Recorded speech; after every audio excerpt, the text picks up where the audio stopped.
This is The Real Estate and Investment Show with Daniel Clavijo. The #1 show for real estate and investment interviews. Brought to you in part by Wadi Associates, residential architecture of distinction. For 50 years, delivering high-quality architectural and interior design services, serving New Canaan, Palm Beach, and beyond. And by RenQuest, specializing in the renovation and restoration of vintage automobiles. RenQuest, it's why we drive. Room. And now, it's time for The Real Estate and Investment Show with Daniel Clavijo. All right, hello, and thank you for tuning into The Real Estate and Investment Show with Daniel Clavijo. I am Daniel Clavijo, coming to you from beautiful, sunny Palm Beach, Florida. What is The Real Estate and Investment Show, and who am I, you may ask? Well, our show wants to focus on the experience of amazing people in the real estate and investment space and share the knowledge with you, our wonderful audience. I truly hope that together we spark some ideas and inspiration for you, wherever that may be. And who am I? Well, I'm an architect grad from the University of Miami, MBA grad from NYU Stern, and I've been designing homes in Palm Beach and the surrounding areas for over a decade. I now also get to share the stories of such talented individuals with you. Questions or suggestions about our show, write to us at info@TheReandishow.com. That also spells out thereandishow.com. It is for the Real Estate and Investment Show, but I made it an acronym. Find us on YouTube, Spotify, and wherever you enjoy your podcasts. We appreciate your help. Like, comment, follow, subscribe, and above all, share with your friends and family. It is thanks to you that we will be able to grow and bring you high-quality content and guests in the real estate and investment space. Speaking of which, we have an amazing guest with us today. He is an amazing real estate attorney in Palm Beach. Mamma Mia, a self-proclaimed pizza-making master. And I'd like to vie a vowel. He was a contestant on the Wheel of Fortune. He is the man, the myth, the legend, the one and only David Klein. Hello, thank you. David, thank you so much for being the inaugural guest to the Real Estate My pleasure. and Thanks for Investment having Show. me. It is amazing to see you again. We've known each other for a while, and we've got to be working on so many great projects together. And I think that this is a great thing because maybe a lot of people don't realize how important a real estate attorney is when it comes to real estate investment or real estate purchasing in general. So we'd love to hear that perspective from you. So as we say cheers, Yeah, cheers. I would like to find out that you could tell our audience a little bit about your background, your bio. Take us through what brought you to eventually get into real estate law, and please take it away. Sure. Okay. So I have not always been an attorney. Don't have any attorneys in my family. Even though I'm a Jewish boy, my parents didn't push me to become an attorney. So I was working in the real estate world. I was working as a real estate asset manager, analyst for a company that invests in real estate. They buy and sell shopping centers throughout Florida. They would buy distressed shopping centers, redo them, facelift, re-tenant them, and sell them off. So I was working for that company for a while, and I really enjoyed it. However, what was your function in there really? I was an analyst. So I would run the numbers. Gotcha. Yeah, and then once we acquired the property, I would kind of work with the other individuals, like the leasing people, et cetera, as far as kind of bringing it up to where they wanted to then eventually sell off the property. So I would kind of follow and track the numbers as they were leasing it up and making sure that the TIs, the tenant improvements that they were providing, et cetera, all worked out for the bottom line Sure. NOI that they were looking to provide, which that allowed them to sell it off at whatever cap rate it was at the particular time. Right. And yeah, it was a great company. I really enjoyed it. I felt like I was maybe kind of hitting a little bit of a ceiling with that, and we had a in-house attorney, actually a couple in-house attorneys at one point that I thought were really cool. And I started thinking like, oh, well, maybe law might be a good way to kind of propel myself in the real estate industry. So I took the plunge. I took the LSAT. Did fairly well. I'm sure you did excellently. And this was when I was, 30, I believe, and went to law school. Went to law school at night. I was working during the day, Right. and went to Nova and graduated in the 4 years, and ever since then, I have been working here in Palm Beach as a real estate attorney, and I started working for the firm at the time was Rabideau Law. I remember that. It is now Rabideau Klein. I'm now Whoa, a there we partner. go. Thank For a few you. years, right? You've been like, what, how many years? Almost 5? 5 years as a partner. Yep, I've been working there for 13 since 2012. I've been a member of the bar since September of 2012, Nice. and partner with the firm since for the last 5 years, since 2020. Guy Rabideau is the other partner there. Yes. And he's been practicing for over 30 years, a majority of the time in Palm Beach. So. Right. You guys also have an office in Canada, We right? do. We have a Toronto office. It's more of a satellite office. Guy is licensed in Ontario, and we have a lot of Canadian clients, so that just facilitates that aspect of the business. Cool. Yeah. And so that time when you were essentially a real estate analyst, how long were you doing that for about? Few years. Okay. Yeah. And does that, when you go into now, for example, these clients will come to you and they're obviously looking at you for advice in the real estate law. Do they also, look and say, oh, I didn't, maybe the thing with the analyst as well, is that something that is in the back of your mind or sometimes? So it really comes into play. So we do, just like you, a majority of our work is residential. Right. High-end residential. A lot of it's in the town of Palm Beach, throughout Palm Beach County, and of course all through Florida. But it's mostly high-end residential, but we do some commercial. We do commercial. We represent buyers and sellers in the commercial world, and I would say a majority of my commercial work is probably reviewing leases on behalf of tenants.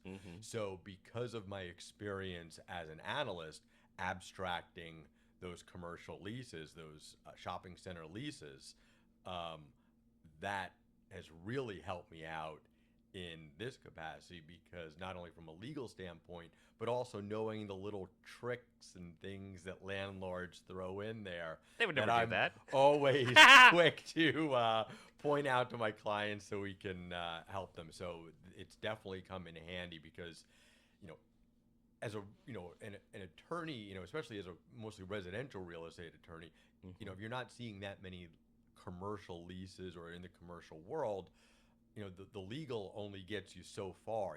Being immersed in that world is really what helps you understand kind of the nuances. And I feel like my experience, at that other firm really did help. And I'm definitely able to serve clients better knowing, the specifics. And it's funny, I've even come across the actual same lease of the same firm where they've actually been on the other side, and I'm like, I know this lease exactly because they're using the same lease, and I remember it front to back. So yeah. Perfect. Yeah. Well, that's very important to know, and that's definitely an important asset. The same way, I mean, like I did obviously architecture, but I went to do my MBA to kind of get that business world experience. So it's great that you have these different things that you can offer clients. One of the other things, for example, and I guess I've known you since I started working in Palm Beach in 2014, and we were doing projects together. And same thing. It's like, what do you find when the clients come in and it's again these high-end residential properties that they're purchasing, and what do you find are some things that people may not necessarily be aware of when it comes time to the real estate laws? Some things that may have surprised you as your time here. Well, maybe not necessarily surprise me, but there are certainly a lot of things that people are not aware of, and there are probably so many different areas that I could think of. But there's, I mean, one that's just kind of, jumping off, and kind of popping in my mind here is a lot of people don't realize some of the FEMA rules that could trigger them to have to potentially literally raise their house up, Right. If they were looking to be doing renovations that exceeded 50% of the value of the improved property. Right. And people will, even though we have such gorgeous houses here in Palm Beach, many people like to renovate them, whether they need renovations or not. And it's very easy to exceed that 50%. And, unless they know this going in, and they don't get an elevation certificate, a lot of them don't even necessarily know the benefits of just getting a survey, Yes. let alone an elevation certificate. So that's one of the things that we always talk about when people are buying single family houses. Okay, well, what are you doing with it? Mhm. Is this a turnkey where you're happy to, just move in as is? Are you going to be tearing down? Are you going to be renovating? And Or just renting it out. or just renting it out and exactly leasing it kind of as is. But yeah, if there's any potential, thoughts of doing renovations, additions, whatever, then we always have to have that conversation to make sure we get the elevation certificate. Yeah. Obviously, with the architecture world, I've of course run into that similar type of thing, and the first thing I ask is, "Well, do you have the survey?" It's Yep. like, or they give the survey. It's like, "Well, where's the topography? Right. Why isn't this abstracted?" And they'll be like, "What does that mean?" Yep. And who do you think that really should fall the responsibility onto? I mean, I always feel that I think realtors should explain that upfront in the process a little bit more, but I don't know if that's necessarily a requirement. What are you? Yeah, I don't know if it's necessarily all the responsibility of the realtors. I mean, and some realtors, are aware of this, and I'll start talking to a client about it, and they said, "Oh yeah, my realtors told me all about this, and we've already looked into it." Right. But I think that responsibility, while they're in the purchasing process, really does fall more on the attorney. And I think it's our jobs to be, finding out, okay, what are you using it for? Because again, the realtors might not know, and I don't think, and like I said, while a lot of them do, Mhm. depending on their specialty, I mean, a lot of them, if they're working in a certain area, whether it's, in the historic areas of West Palm Beach, and then, a lot of them will have that knowledge regarding, the historic nature of the properties and some of the requirements and restrictions that go along with that. Not everyone has that broad knowledge, and I don't think that Right. the real estate agents should necessarily be looked at to have all of that information. So I think it's really more on the attorney Mhm. to provide that information. And as long as we're brought into this early enough on, that's sometimes the problem, where we're only first getting a contract after it's executed, maybe Right. even sometimes after the inspection period, which allows them to then negotiate or back out of the contract. Well, now they're locked in, Mhm. and there's only so much we can do. We can provide information, but we might not be able to work with the contract, or, it's kind of like, okay, let's continue to move forward and find out the information, but it is what it is at this Sure. point. Like when people go and purchase a property, though, are they always looking to get a real estate attorney? No, not necessarily. Do you think that they should? Oh, absolutely. And- Absolutely. And would you say, I agree with you. I agree with you. Do you think that in every case, or are there some scenarios where you're saying this is like this is the family, this is the home that they're going to purchase, and they're going to live in it and everything, and maybe they don't need it, as opposed to I would assume most of the time that investors have been through this and they know we need an attorney up front. But do you think that there are some cases where maybe it's not necessarily, or would you always recommend it? I would always recommend it because it's almost like insurance. Mm-hmm. You know, you feel like you don't need it until you do. Right. And you know, hindsight is always 2020. Are there transactions that go super smooth and there's no problems? And if you know, they can look back and say, "Oh, I didn't need an attorney in that situation. I got really lucky." Well, or maybe they didn't even know. Maybe they didn't realize something that they had missed, and something that then, you know, then comes up in the future. Or again, maybe they just get lucky and they didn't need anyone, and it was just as smooth as it could be. There were no problems, but you want that insurance. You want an expert looking at everything from the contract to the title, to be able to negotiate with the other side, whether there's an attorney on the other side or not, to best protect them in whatever scenario comes up. And there are a myriad of such scenarios. Right. And yeah, so would I ever advise someone not to get an attorney? No. But then again, I also wouldn't advise anyone to drive around without car insurance. Right. Could you do it and not have insurance for a month and be just fine? Yeah, Mhm. you could. But when you're not, you don't want to be without it. Yep. So Now, I always have appreciated your professionalism, knowledge, and so many other aspects that I think helps you stand out from, other real estate attorneys. What do you think is one of the things that you would say helps you guys stand out from we could say competition, but from other right, yeah, right. I mean, so many of the local attorneys here are so knowledgeable and Yes. experienced. Guy and I are both board certified real estate attorneys, so it's a higher level of education. But the fact that the surrounding Palm Beach area is filled with real estate attorneys that have great experience. I think one of the things that we're really proud of is our customer service, and Absolutely. working with the clients and having direct access with them. They're not just, put in touch with a paralegal who's doing everything. We do have direct communication with them from the start, middle, and end. And I think the fact that both Guy and I are just so interested and passionate about the real estate industry and Mhm.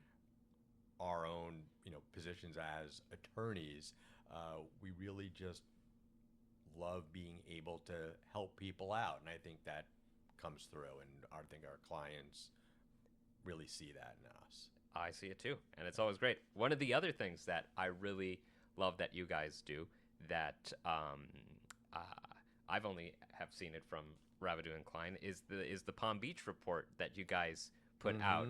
Very important information that you have with the real estate market here. When did you guys start doing that, and what was the impetus to it? So, oh gosh, I don't remember what year it was exactly, but I would say it was probably around maybe 2015 Could be. or so.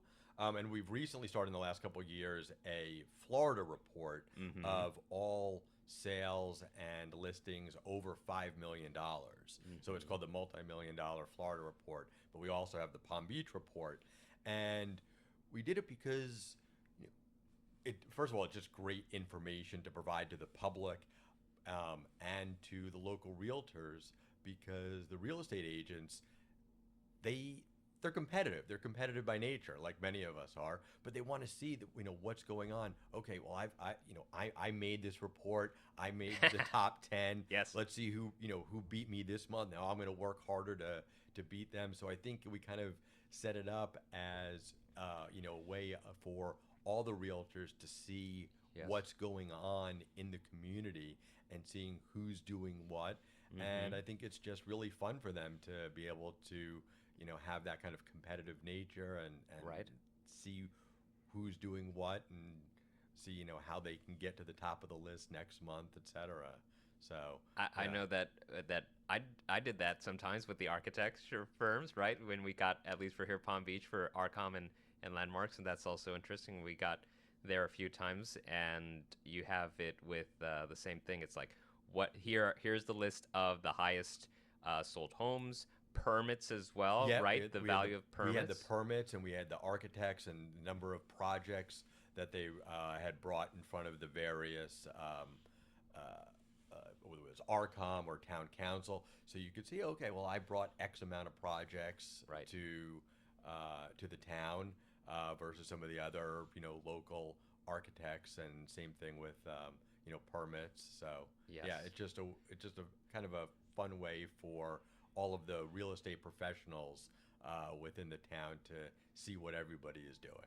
A very valuable resource. Yeah. Which is free on your website, right? Oh yeah, yep. And It's on our website. Yep. and the other great stuff that you've been putting out lately, which I think is very informative for viewers to take a look at, is on your Instagram page. I don't know if you have it in other social media platforms, but your Instagram page is that you've been putting out these short reels and clips talking about some perhaps areas that people might not think about when they go into the contract of the real estate. So what can you tell us a little bit about that for people to find out? Yeah, so we've got that now on Instagram. We've got it on Facebook, and we just recently started putting it on TikTok also. So there you yeah, go. so we got on 3 different platforms right now, and it's just a way of presenting valuable information to anybody buying, selling, or involved in the real estate world. So it's mostly geared to real estate agents, and giving them little tips and tricks and advice to either learn various aspects of the standard residential purchase contract, or just anything. Like, for example, the FEMA thing that I mentioned. Either that was or is going to be one of the videos that we do. So it's really just providing information so that buyers, sellers, and real estate agents are better informed, and the agents can better serve their clients. Yep. I remember seeing a recent one about some of the new regulations in terms of informing people when they're going to be buying condos here in Florida. That's something about the association itself. What? Yeah. So just recently, the condo rider of the FAR bar contract was updated in July of this year, and there were some major changes to that condo rider. Some regarding the special assessments, just the verbiage, and kind of how you identify who's going to be responsible for those special assessments, because the way the prior rider was set up, the onus was more on the seller to provide certain information, whether there were any levied or pending special assessments, and if they didn't disclose those, then they were responsible for paying them, Right. despite what other aspects of the rider said as to the buyer being responsible. Even if you checked off the box saying buyer responsible, if seller didn't disclose certain things, seller was responsible. And that caused a lot of problems, and I think that was one of the triggers for I'm sure. why they made that change. And there were a multitude of other changes, some of them based on statute as to the number of days that a buyer has to review the condominium documents and other documents that are required to be provided by sellers. That number has increased significantly from 3 business days to 7 business days, which gives the buyer a much longer period of being able to back out of the contract and get the Right. deposit back. So that, in addition to many other things, that was a big one. And I'm actually still putting out multiple parts Yeah. to those videos because of all of the changes to the condo rider. But that's, yes, one of the big ones. And I've actually recently been traveling around to the local real estate agents' offices, and I'll also speak to the brokers and the agents directly on when there are updates to the standard FAR-bar contract, and this was a recent one, so I've been traveling around and doing those talks as well. So PSA to all you realtors, there's changes, and you Yep. gotta be on top of that. And so in this example you were mentioning, so a client, or let's say I want to buy a condo, and the seller doesn't tell me then that there is a special assessment that's due, that's going to be upcoming, and they're trying to cash out right before it's happening, likely, right? Mm-hmm. So if they didn't tell me that, and I bought it, they would be responsible for paying it Under the old one. under the old one. The old condo rider. Okay. Now, although the new condo rider does require them to disclose, there's no additional language that implies that if they don't disclose, that it's their responsibility. Now it just says, hey, if there's special assessments that are that were levied or levied either before the contract was signed or between the time that the contract is signed and the closing date, then you just check off the box. Do you want seller to be responsible or buyer to be responsible? And now the onus is now more on the buyer to do their due diligence, during the inspection period, while they're waiting for those documents, or sorry, when they get the documents, they have X number of days now to review them. Right. It's really for them to find out, okay, what's actually going on. Now, they could all very often find out beforehand, and their realtors often know because the realtors are often involved in the same particular association. Sure. They'll do a lot.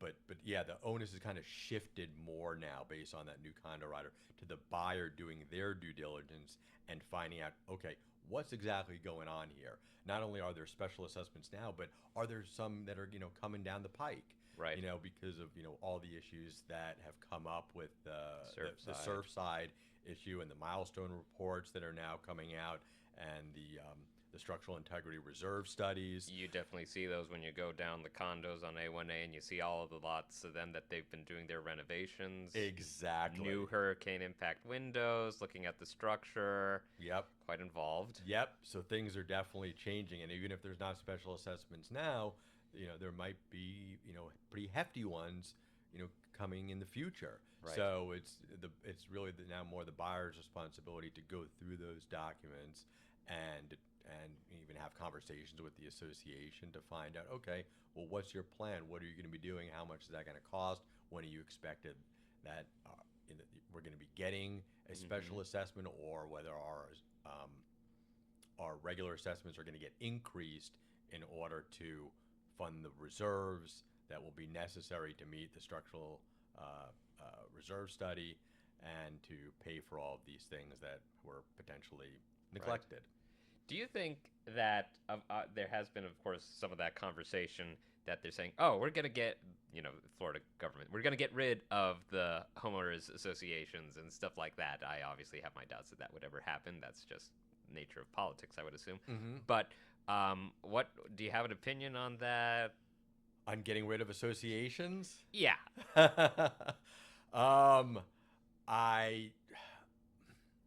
I don't even know how that would work, because Same here. It's like, yeah, I just don't, because there's so much that well, let's talk about condos versus like a HOA. Right. With a condo, there's so much that's not owned by the individual owners.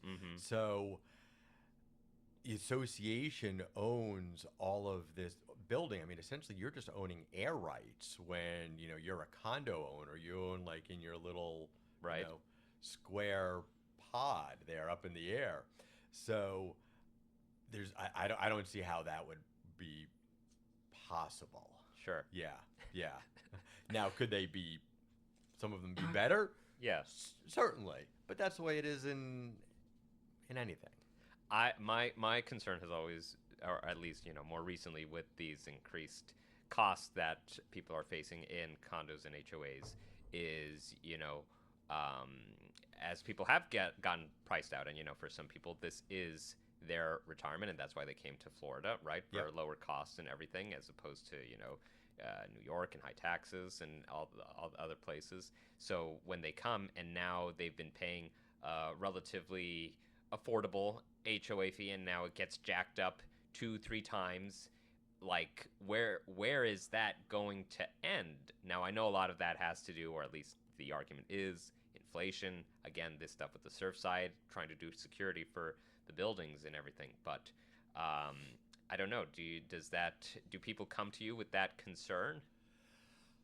I mean, they definitely have the concern. I mean, or at least they come with the awareness that it's a possibility that their assessments could increase and could increase significantly over time. And they just need to understand that that's the nature of getting into a condominium association. It's not like the way it was where the condominium associations were able to opt out of reserves, and so many of them did that because Right. a lot of people were down here and they're on a fixed income, and no, we don't want to be putting all this money into reserves, particularly if we're not going to be the ones seeing the benefit. But things have changed, and therefore legislation has changed, and it was done for a reason, to protect everybody. And it's just something that people have to be aware of and be able to, put together the numbers to see if it makes sense for them, going forward. And yeah, there's a number of reasons why it's gone up, and even one of them is insurance. Yes. Not only the surf side, and not only the structural, integrity of the property and all these major renovations, but sometimes I'll see these general assessments go up by 25%, and a majority of that, or 50%, a majority of that is insurance increases from one year to the next. Hurricane, flood, nobody wants to do that in Florida. Exactly. And I don't know. I think that if you're an insurance company, you should, that's your job. You should be, why else are you here? Right. But I don't know. That's one thing that keeps me up at night as to what could happen to, the market here. Right. But would you still say that you see this trend of people coming here from high tax states and up north coming to Florida? Would you say that has shifted a little bit with all these factors? I know that you're, people who come to you in terms of the clients.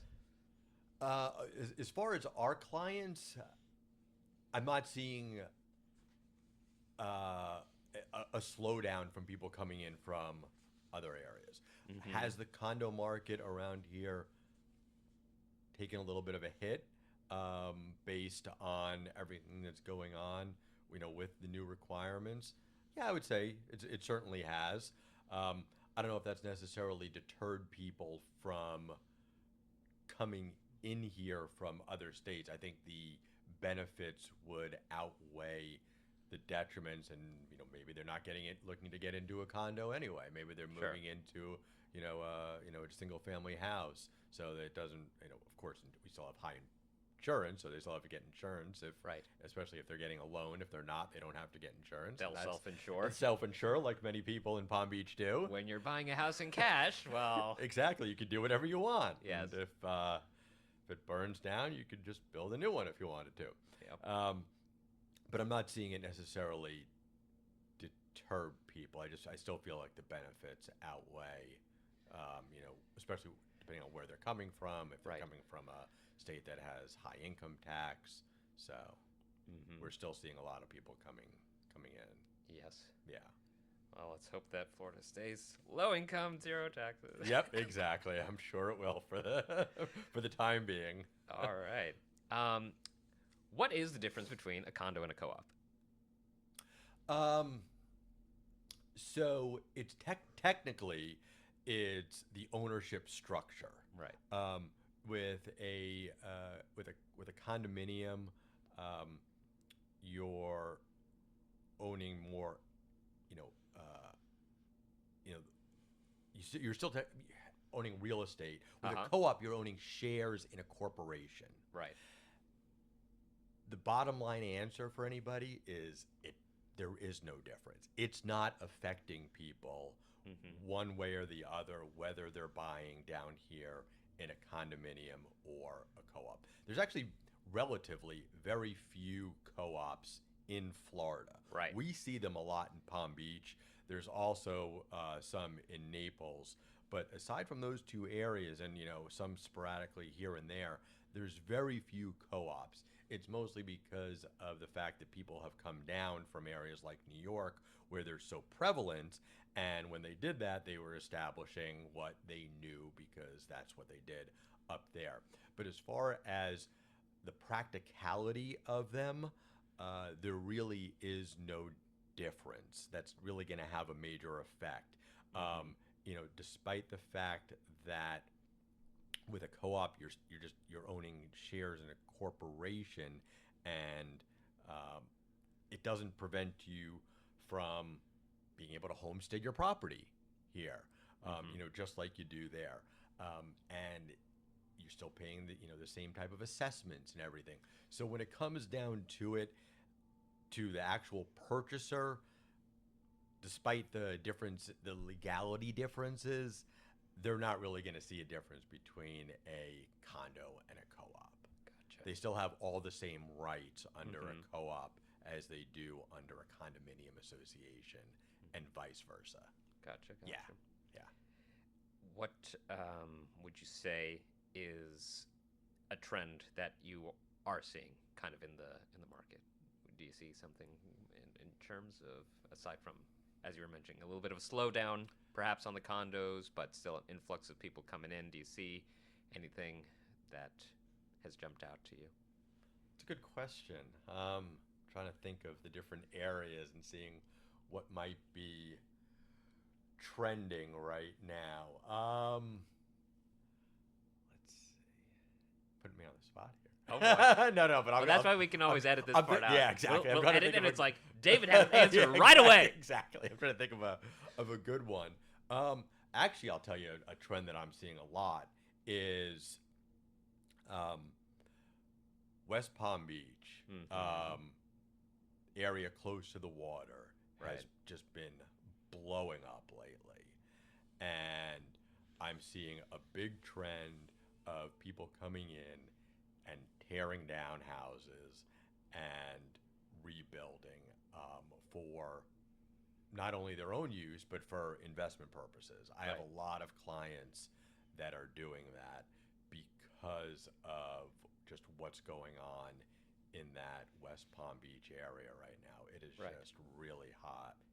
Well, you definitely have there, more area than you've got here on Palm Beach, as we are an island and everything. So there's only so much property here on the island, and people are starting to move west a little bit with all the condominiums that are popping up, the luxury condos. Yep. But a lot of these older houses that are either within or not within a historic area, but just that are in prime locations. The market has just been really strong in those areas, and people paying premiums for essentially just land. They're buying the properties and tearing them down and building new, either again for themselves or for investment purposes, and they're doing quite well. We've run into that a little bit ourselves. We've had some projects that are coming up with people who are looking to do that for spec. It's interesting to see, and of course, as you mentioned, there are lots of areas which are designated historic. Maybe the house is not designated historic, but you do have to take into consideration what the area says for those locations, and for people who are not just in Palm Beach and West Palm Beach, you should be considering that everywhere, because you never know what other regulations might be hiding. Definitely. You mentioned the homestead exemption. Yes. Tell us a little bit about that, and maybe what other tax tricks you might think would benefit people that, maybe what the everyday person could do, and maybe what the luxury investor might consider. Okay, sure. So the basics of homesteading are, so first of all, in order for it to be your homestead property, you need to own the property. Right. and it needs to be your primary residence. Right. That's key. It can't be a second home, can't be an investment property. It needs to be the property that you're living in as your primary residence. And you can't have any other exemptions from other states in order to allow you to have the homestead exemption here in Florida. So in Florida, the homestead exemption does two things as far as from a tax perspective, and we'll just stay on the tax perspective of it. There's also creditor protection, but we'll just deal with the numbers here. So number one, it gives you $50,000 right off your assessed value. So if you purchase a property for $900,000 right off the bat, and they value it at the property appraiser values it at $900,000, you're now getting taxed at $850, which helps out a little bit. Right. The bigger benefit is if you're owning the property for a significant period of time, the most, while your property is homesteaded, the most that it can increase, the most that your tax bill can increase from 1 year to the next is 3%. It's the lower of 3% or the change in CPI. So despite the fact, even if the property values are skyrocketing, they're going up 10, 15%, Yes. your tax bill will only go up a max of 3%. And that can accumulate to huge Absolutely. savings over time. I mean, I know people that are paying a fraction of what their neighbor is paying because of the fact that they've had their property homesteaded for 20 plus years. Right. So that is a huge benefit to anybody that is going to be owning the property. Now, even if you move in Florida, so what was happening when people felt like they were locked into their homes because they were Low getting interest. these great, tax benefits for moving. So the Florida legislature adopted the ability to port over some of the savings that you have from your existing homestead property to a new property. So, for example, if you're being taxed at, let's say, $400,000, but your property is worth $1 million. That means you have a $600,000 savings because of that homestead cap that you've built up Right. over years. So if you move to a new property that's the same value or more, you can port over up to $500,000 of your savings. So in this example, they had $600,000 of savings. Unfortunately, the cap right now is $500,000, so they'd be able to port that over. So if they bought a property that was $1.5 million and it was valued at $1.5 million by the property appraiser, they would get taxed at $1 million minus the $50,000 because of that ability to port over. With prices going up so much that I'm seeing a lot of our clients that $500,000 is like a drop in the bucket. Yes. For here, yes. I For would many agree. people, Yes. but for many people, it's not. Sure. And it's substantial savings that you can port over to a new property, so you don't feel like you're locked in your current home. Right. And there has been talk in the Florida government to be raising the homestead exemption, right? The value am I correct about that? I know that it's like very early innings, but I think that they've been talking about that, haven't they? The exemption. Right. Yeah, there's often talk about increasing that exemption. Right now it's at the $50,000. Right. I think if they're going to do anything, I mean, maybe increase that portability, because I think that for a lot of people it just doesn't provide enough. Sure. But then again, you can always make the argument, maybe if the people that are in that echelon, maybe it doesn't necessarily matter. But Right. But there's just so many times where I see, all right, well, you can port over this, but is it really even benefiting you that much? The reason I think it should be the actual that 50,000 is because in a way what you're saying, if you are already in a home, right, then you've benefited. Right. I would say. Right. So you get the new people who want to buy a home, the younger generation. Yep. And where are they going to be benefiting more? It's Right off gonna, the bat. Yeah. Exactly. Right. So I think in that situation, it would be better. But of course, there's always so many things involved in it, and it'll most likely have to be a mix between, different regulations that you just combine and find what number. But Exactly. I mean, I'd like that for myself. I'd love for that exemption value to wouldn't that be great? to go up. Yeah. Oh, boy. I wouldn't mind paying less taxes. What do you, like when the property appraisers, they value the homes? How do they do that? So, I mean, they are appraisers. So, I mean, they're appraising it based, just based like everybody else does. They're doing like a cost approach. So there's a theory anyway that a lot of clients will come to me and say, oh, so I understand that I'm buying this property, I'm buying it for $1 million, and Right. I've heard that the property appraiser will then value it or tax it based on 80% of that number, or they'll say 70% of that number. So I should expect to get a tax bill based on $800,000. My response to them is virtually always the same. It's, first of all, there really is no general rule. That's not necessarily the case. But if you wanted to give a general rule, yes, for the most part, at least in Palm Beach County, the Palm Beach County property appraisers, I usually do see around 70, 80% of the purchase price. Are they allowed to assess it as high as The full full value. market value? Right. Absolutely. Mm-hmm.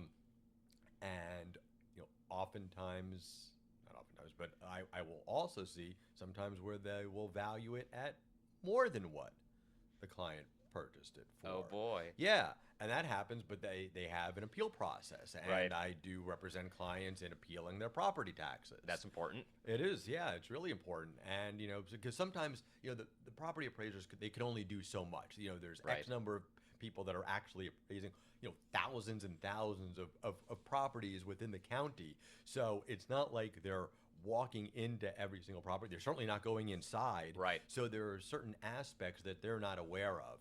Sure. And that's typically the scenario where they might overvalue something, where once we actually present evidence to them and saying, well, no, because of X, Y, and Z, maybe it's completely outdated, or maybe there are major renovations that needed to get done to the property that they weren't aware of. Sure. So I guess getting back to your question on that, but they're still doing a appraisal of the property, particularly when if we do appeal to them. The evidence that they're providing is a full cost approach analysis of the property compared to other properties, and taking into account all the variations. Okay, well, the one next door is X number of square feet larger, this one has a pool, so you're adding and subtracting, you're going through that Yes. whole analysis to show that this is how I got to that number. Government overreach. Warning, warning. I guess, and then you would say perhaps for the people who are more inside the luxury market, what's something good that they should consider for saving on taxes in real estate? So, I mean, one of the things that it's actually a product that we actually put together. It's a trademark set of documents, and we call it a cloaked closing. Trademark to Rabideau Klein. Yeah, the documents themselves are. Cloaked closing. Yep, exactly. And the short of it is, it potentially allows people to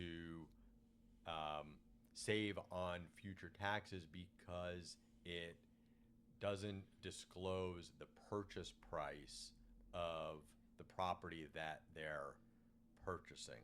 Okay. We're able to set up a conveyance where the deed that's recorded is Public record. which is public record, does not identify the purchase price. Gotcha.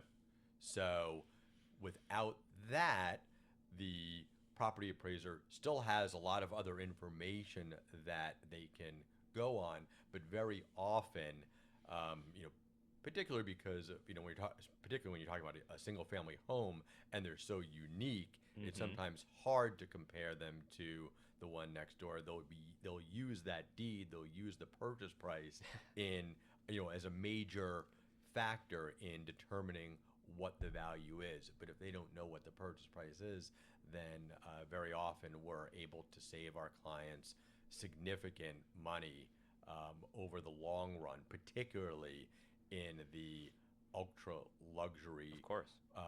houses when you're talking about the 5, 10, 20, $30 million properties. That is very important. That sounds awesome. Yeah, so if there's people that are interested in that, then that's definitely a service that we provide that could potentially save a lot of money. And it also, this same kind of product also provides anonymity for both the for the buyer, and which is often a concern for people that are buying ultra luxury properties.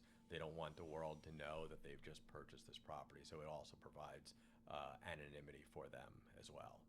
So, is there ever an instance where you would more recommend a person to buy, maybe in this situation, maybe in general other situations, buy it for themselves and do it the homestead, or buy it under the LLC? Would you like? Well, it depends on what they're using it for. Obviously. So the general rule is that you cannot homestead a property if it's in an LLC. Right. However, there are ways around that. So you could technically purchase a property in an LLC, and then if the LLC then leases the property to the underlying owner via a 99-year lease, which is recorded in the public records, then that tenant under the lease is looked at as a home owner because of the longevity of the lease. The fact that it's a 99-year lease that's recorded, that person can actually homestead their property and get the same homestead benefits as anybody else. So that's kind of a workaround to the LLC. So if they're looking for, but then they also lose the anonymity in that situation too, because as soon as they homestead the property, their name will then pop up in the public records on the property appraiser's website. So typically, when someone's deciding whether to purchase a property in their individual names or an LLC, it will really come down to whether you're using it for their own personal use versus an investment purpose. Gotcha. And that seller, they'll still get, capital gains tax and all that stuff, right? They still don't. It doesn't make a difference whether they're selling to an LLC or an individual. Yeah. Yeah, they still have the same tax consequences. Oh, boy. Yeah. All right, well, now time for the fun stuff. All right. Mr. Self-proclaimed pizza-making master, what is the best pizza? What is the best pizza? Well, it's obviously very subjective. But the fact that I'm from New Jersey, so I'm definitely a New York pizza fanatic. There we go. So that is my favorite style. Although I feel like there's all pizza is great. I mean, there's no really bad pizza out there. But I could appreciate it all, from the Neapolitan to the New York style to the deep dish. It's all fantastic, and they all have their place. But if I had to choose one, I'm a New York pizza guy through and through, and that's what I make for the most part, and that's what I'm continuing to strive to perfect. There we go. With what topping? What's the best topping? So I believe that if the pizza is really the best, it doesn't need toppings. My favorite is just the regular cheese, margarita, red sauce, cheese, maybe a little basil, and that's really what you should be comparing one pizza to the next. Obviously, I can appreciate all the toppings. There we go. I make all the different weird stuff for friends and such, and they want pepperoni, they want sausage. I make a pickle pizza that I've been doing recently, which is very interesting, that people have really liked a lot. I'll have to try that one. Yeah, that one's good. It's sounding like the Teenage Mutant Ninja Turtles. I want pepperonis and anchovies. Exactly. Oh, jeez. Exactly. What? Is pineapple a topping? I think I'm fine with. I've made it for other people. Okay. I'll allow it. Yeah. Yeah. I'll allow whatever people want. If it tastes good to them. Then I'm fine with it. I used to do pizzas myself, but then I just couldn't get a hang. Do you do the dough from scratch and everything? I do the dough from scratch. I've got dough fermenting in my refrigerator right now, as a matter of fact. Well, that's good. I was able to do it, but then, I don't know, it stopped working for me, and then I mean, that's the hardest part. I mean, I feel of like, course. you can buy quality cheese.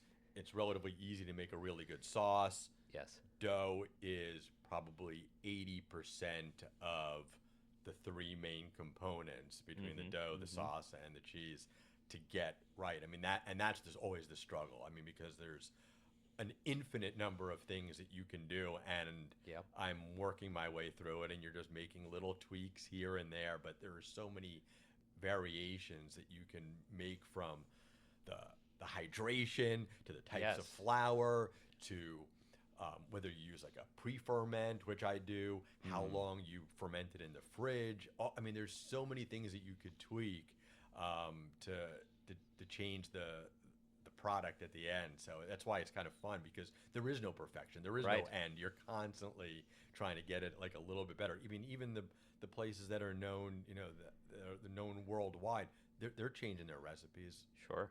Constantly. That's why there are so many. Yeah, exactly. My favorite is capricciosa, which is they mostly do it in Italy, and it's supposed to have artichoke,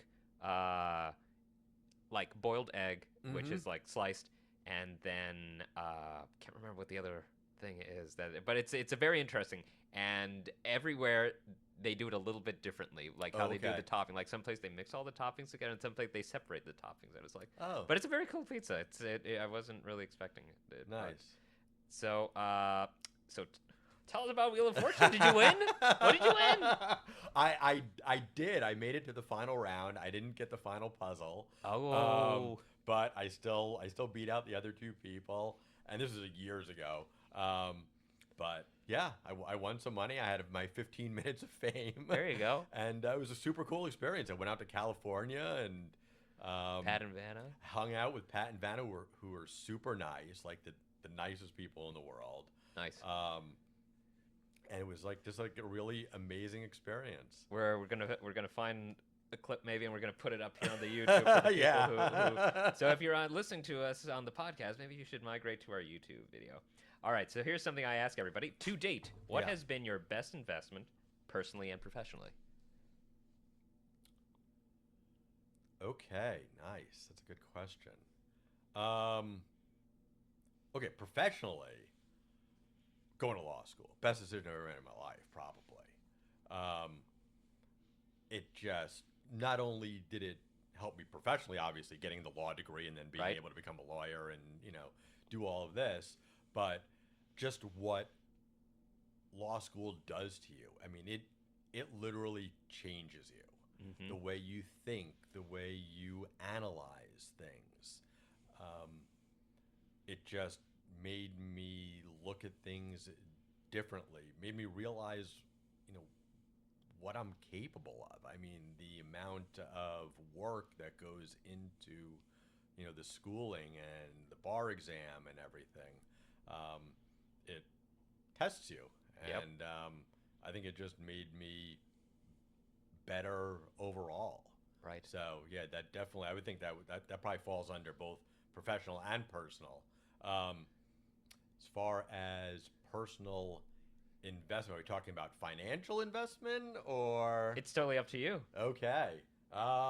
It's personally and professionally. So, okay. So what do you think personally? Okay. Well, personally, I don't know if hasn't necessarily panned out yet, but a couple years ago, I purchased a plot of land. So I live in a condo. Okay. So I'm very familiar with all these associations, and I've been paying my fair share of special assessments, my roof, and all sorts of problems that have been going on. Yep.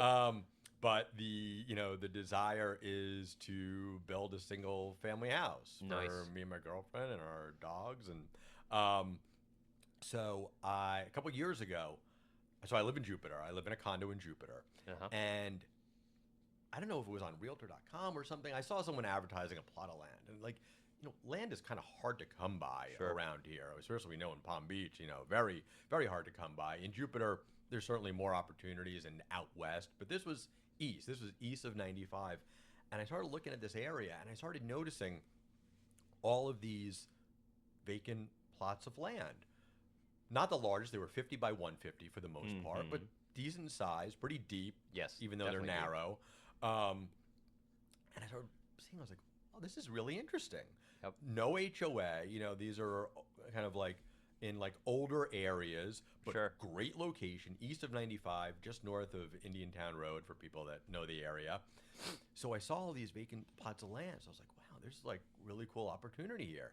So I put together a whole list of them. There were like 30 of them. Wow. And they're probably owned by maybe about 25 different people. Some of them owned more than one. Sure. And I wrote handwritten letters to every single one of them, telling them my story, that I live in a condo, that it's my dream to purchase a vacant lot so I can build a nice house. And lo and behold, I got some people to respond to me, and Awesome. I was able to purchase one for a very good price.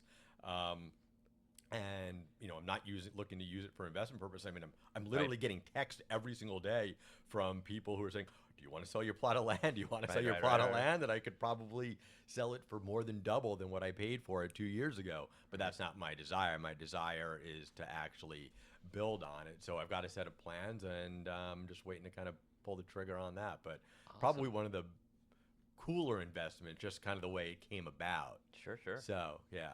All right. Yeah. Well, the land and your girlfriend and your dogs, right? Yeah, we need a little more space than our condo right now. It's a little tight. So I've asked you a lot of questions, but now you get to ask one to yourself. Do you know how that's gonna work? No. You get to pick a question from the fun. fishbowl. All right. So just pick one. A good one. Just pick one. There you go. Wait, did I Yes. grab two? I think it's one. Oh, that is one. Okay. So read it out loud. All righty. What's one thing the world needs more of? Whoa. Are these all so deep? Some of them are. Some of them are more business related. Some of them are Right. fun. Some of them are hobbies. You got a deep question. Okay. Deep thoughts. Yeah, with David with Klein. Jack Handy. Going back to the Saturday Night Live of Yes. the 80s, I think.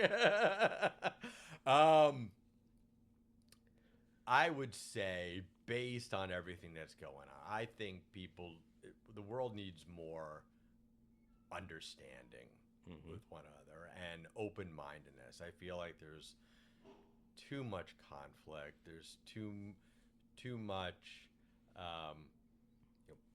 people trying to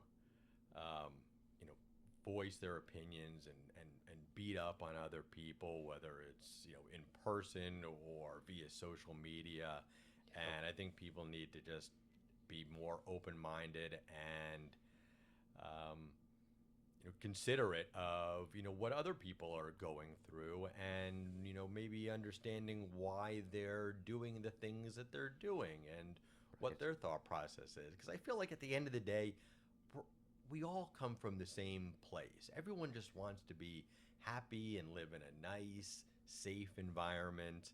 And I think that we just feel like there's different ways of going about that, and people have different opinions, and I feel like that's perfectly fine. Right. So, and I think people should be more understanding and be considerate of other people's opinions. I think that would make the world a much better place. What the world needs now is love, sweet love. Exactly. Yeah, I totally agree. And there's I think it was Buckminster Fulster back in the day, and he said he was the guy who kind of brought up the idea that the Earth is essentially, it's a spaceship. It's spaceship Earth. Which is the thing what Epcot is called, the little ball thing there. Yep. Funny enough. But we're all here. We're all together. We're all going through space as if it was a spaceship, right? And so we've got to be, cognizant about how we're trying to, just help out each other. So, Exactly. So I agree with that. So Yep. that's a great answer. All right, gonna be wrapping up. Do you have a suggestion for a next guest for the show? Anybody? Oh gosh. I don't know. There's so many different, aspects of real estate, and you certainly have great connections. So, I love to hear from other people that are not doing the things that I'm doing. So, to be able to hear from, one of the, a general contractor, Yep, and we got it. getting like some insights from them on things that they're doing, things that they're seeing, maybe be able to kind of explain, why are the costs of all these houses going up on these new builds? And Yes. I think that would be really interesting, getting, to be able to sit down with like a general contractor. We do have a few lined up, and we're gonna solve the mystery of the Palm Beach bridge tax. Why are things so expensive in Palm Beach compared to West Palm Beach and the rest? I wonder why. Okay, so now it's time for the shameless plug. What is something you're Okay. working on right now? Everybody ought to know. And how can they find you and Rabideau Klein Yep. firm? So Yep. So we're located in Palm Beach. We're on Royal Palm Way. You can get to our website, rabideauklein.com, and you can search for us on Instagram, see all my videos and tips and tricks and all that kind of stuff. are they And, all at Rabideau Klein, or do you? Yes. Perfect. It's all Rabideau Klein. So that be able to punch that in, and they should be. So we have Instagram, Facebook, and now TikTok. And now TikTok as well. Exactly. So you should be able to easily find us. Yep. For anyone that has trouble spelling Rabideau, it's Rabideau, and Klein is Klein. Perfect. And I can't stress enough, great value that you're getting from the real estate reports that they put out as well. And I've known, like I said, I've known David and Guy for maybe about a little over 10 years, done lots of projects with them. They are great. They are awesome. So, David, I want to thank you so much for your time and being such an awesome guest. Thank So you, one more Daniel. round of applause. Thank you. Thank you for sharing your journey, your experience, and being such a wonderful guest. And thank you so much for being here with us. Join me again next time with another amazing interview on the Real Estate and Investment Show with Daniel Clavijo. I'm Daniel Clavijo. Till then, stay awesome, everyone, and God bless America.